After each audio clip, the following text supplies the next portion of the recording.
Le journal de la Coupe du Monde, Jérôme Lacroix. Il y a dans l'air le parfum des grands rendez-vous. Rendez-vous ce soir au Maracana.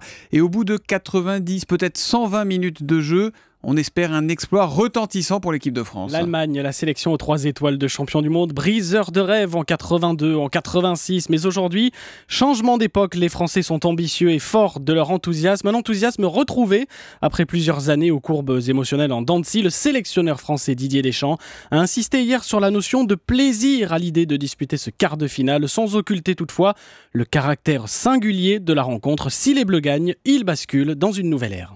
Je sens aucune crispation ou quoi que ce soit. C'est réellement un plaisir. Et l'histoire, elle est ce qu'elle est jusqu'à maintenant. Il y en aura une nouvelle page à écrire, faisant en sorte qu'elle soit la plus belle possible pour nous. Des propos recueillis par Cyril de la Morinerie pour Europe 1. Et en cas de qualification, ce soir, chaque membre de l'équipe de France s'assurera un gain de 131 000 € prime versée par la FIFA. Bon, alors donnez-nous les dernières informations dont vous disposez sur la composition de l'équipe. Alors, une certitude, sauf contretemps de dernière minute, ce sera le retour de Mamadou Sakho en défense, absent car blessé à la cuisse gauche, contre le Nigeria. Une grosse interrogation toutefois, elle concerne l'attaque. Qui pour épauler Benzema, Griezmann ou Giroud?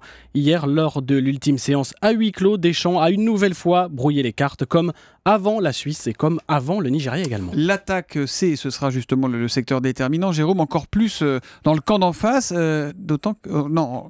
encore plus quand dans le camp d'en face, il y a un des meilleurs gardiens du monde. C'est le cas. J'ai nommé Manuel Neuer, l'imperturbable portier du Bayern Munich en 8e de finale. Il s'est démené pour écoper les voies d'eau dans sa défense face à l'Algérie. On l'a souvent vu sortir loin de son but, positionné très haut sur le terrain. Un style atypique qui a impressionné son adversaire ce soir, côté français, Hugo Lloris. Neuer est certainement le gardien le plus complet au monde et il a cette faculté-là de le faire. Il l'a fait face à l'Algérie d'une façon remarquable. Et donc voilà, après c'est une question d'adaptation par rapport au profil de son équipe. Et des Allemands qui n'évoluent pas en eau calme, sous le feu des critiques dans leur pays après la qualification poussive contre l'Algérie. Un point positif pour Joachim Löw, le sélectionneur, même s'il a sans doute bluffé ces derniers jours parlant de 7 joueurs qui seraient grippés. Le groupe ne devrait souffrir d'aucune absence majeure. Thomas Müller, l'homme aux 4 buts déjà dans la compétition, sera là. Coup d'envoi du match, 18h et journée spéciale sur Europe 1, toutes les heures.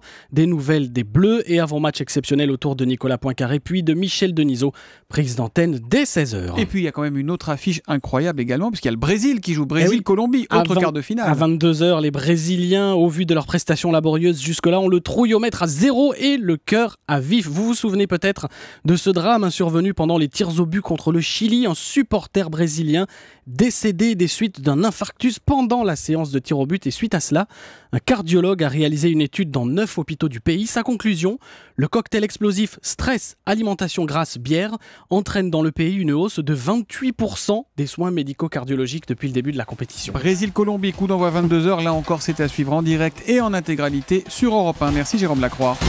Europe 1, le journal de la Coupe du Monde.